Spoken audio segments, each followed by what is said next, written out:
So Arsenal 5, Wolverhampton Wanderers 0. Granit Xhaka leaving party. On for a hat-trick, super quick. Was you one of the fans there, Kenny, standing up, clapping, giving him a standing ovation, thanking him for his contribution? It gets better.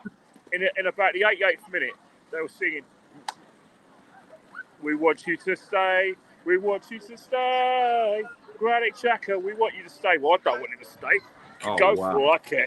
Mate, we see the scenes on TV. People crowd surfing. It was like we won the league today, Kenny. The scenes in the stadium. I got it wrong. I got it so wrong. I genuinely believed that, after what happened against Brighton and what happened against Nottingham Forest, that there will be like an apathy. Oh, good, did I get it wrong?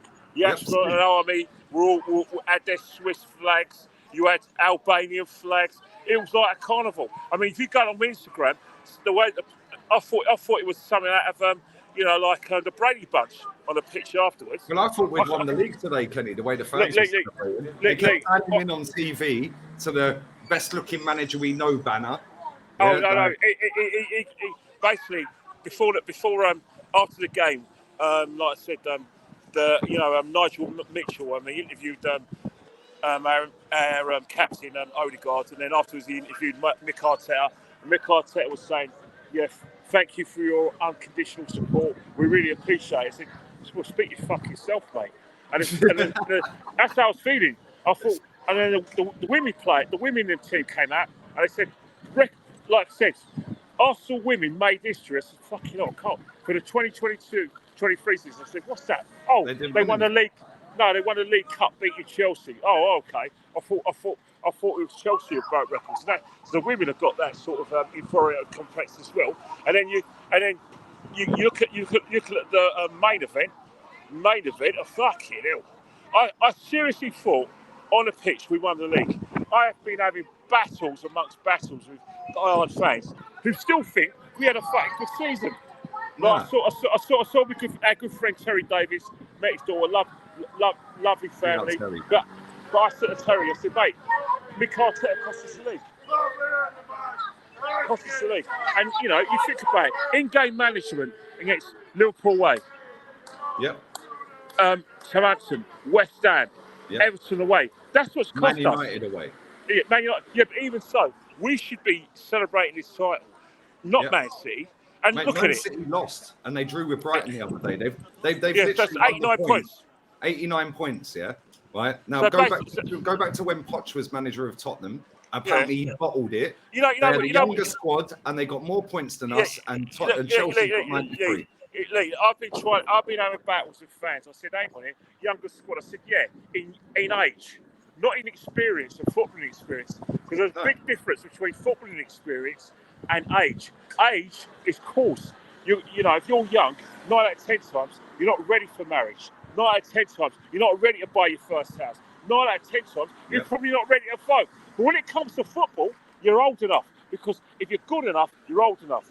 And as I said before, Saka has been around the first team 4 or 5 years. He is a solid, if not regular in the national. That's fucking experience, mate. Sorry, mate, Martin Odegaard's I don't like swear. You know what? Lee, I just want to apologise to your viewers for using that language. I shouldn't be doing that. Martin Odegaard, Kenny, my family's in watching. his 8th full season as a professional footballer.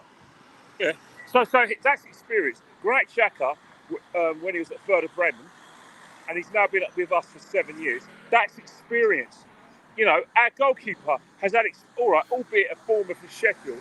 That's experience. That's why he got the gig in the first time, because he's got Premiership experience. So why people come up with this rubbish younger side? Stop making excuses.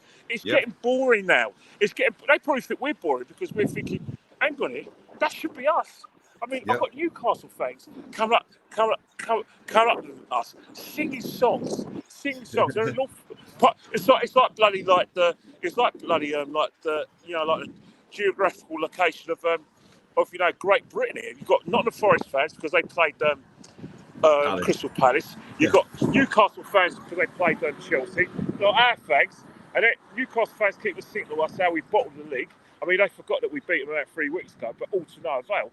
And that's the thing. We are getting murdered. I've got Chelsea fans come up to us and going, We're all having a party. We're all having a party. We're all having a party. When Arsenal fucked it up, Yeah. we But were this, laughing. What, Lee? Why me and you, the only people who feel humiliation today? Why is there a celebration? I don't get it. There's a lot of people who do agree with us. I'll try to point out to them. But the fact is, I even said to one person, good friend of mine, Terry, if he doesn't get the group stage by December, and I mean by December, he's got to go. He's got to go. It's not a laughing stock. You know, if you're at the cups, you're at the group stages. You're at the contention to win the League Cup, and you know in the Challenge League. Off you go, mate. Because the mate, simple reason is that there's an awful lot of people though, Kenny. Yeah, right.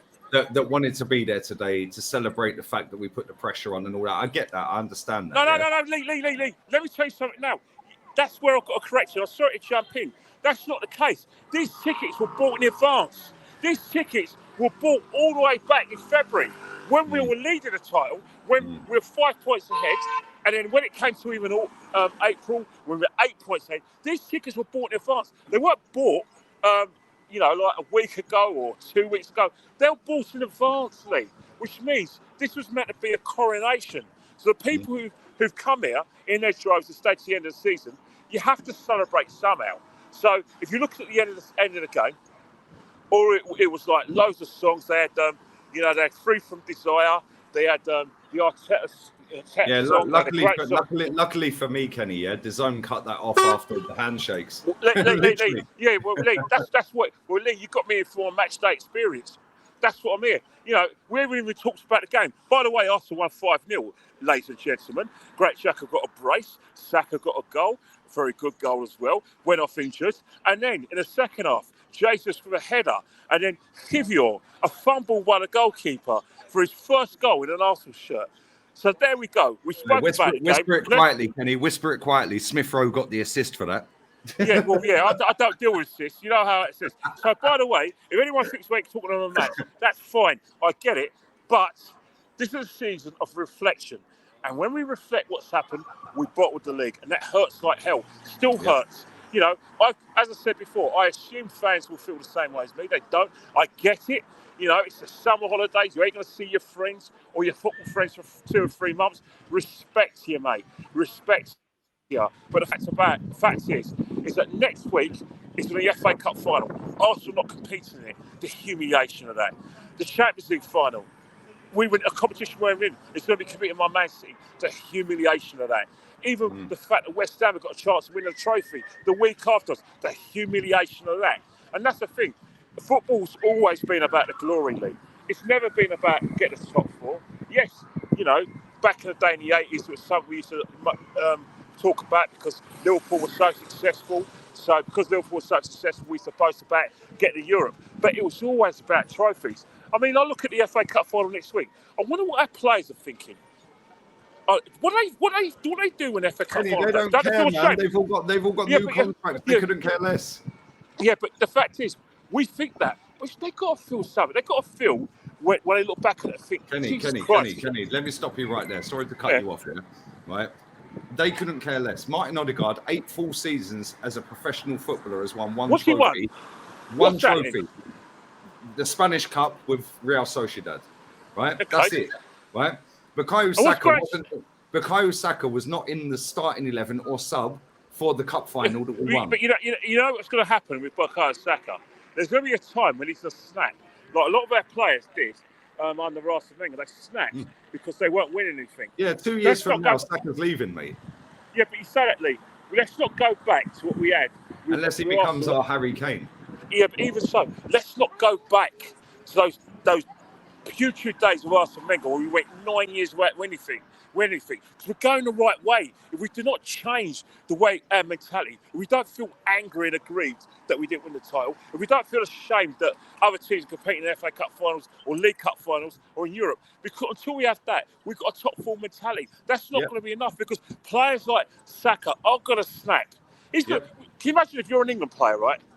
You're going away in England duty, and you think about Euro 2020. Saka's in the dressing room with Mason Mount, who's won a Champions League. He's in the dressing room with Sterling, who's played in the Champions League final. Won everything. apart from the Champions League. And then won everything with City. How's he supposed to bloody feel? That's what you've got to do. You have to have pride in your career. Yes, we know we don't care, but it'll come out and bite you on the arse. And you know people are going to suffer at the fans. Yeah, I'm suffering right now. This is why me, you, Brandon, Curtis, Deluded, Jez, Northside, all of our troops to a certain degree as well. We all call this out, Kenny, yeah? But we're in a very tiny minority. Yeah, where's that get us? Where's that got us?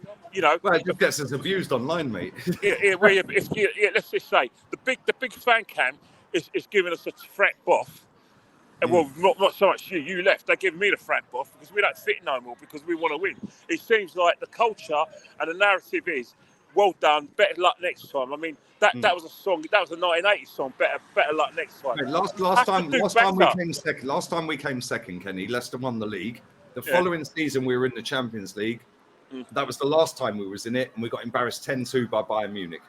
Yeah, and that's the thing. Up second place in Champions League again. Yeah, but that's the thing. Round we'll go. The language has to be, and the narrative has to be. And I've got to say to all Arsenal fans, I've got to talk to Mikel Arteta, and I've got to also talk to, like our players. One thing I've got to say, do better! Do better! And on that bombshell, get yourself home safe, mate. Yeah, it's sunnier in England than it is in Spain today. I can tell you that for nothing. I'll tell you one thing, right? As I said before, not a Forest fan, Newcastle fans. I mean, they ain't won anything since the Johnny Moncourt days, and they're still abusing the hell out of me because we haven't won the league. We're going to get this forever, mate. 93% at the top of the table will never, ever be seen again. Oh, Jesus Christ. If you print your shirts about that, I'm sure you'll have a hit on you when you produce shirts about that. Seriously, people will come out of Spain and find you if you've got that shirt. Mate, they have to save their pocket money first. Get home safely, Kenny. I love you, man. All right, speak to you later. Say it. See you, mate. Right.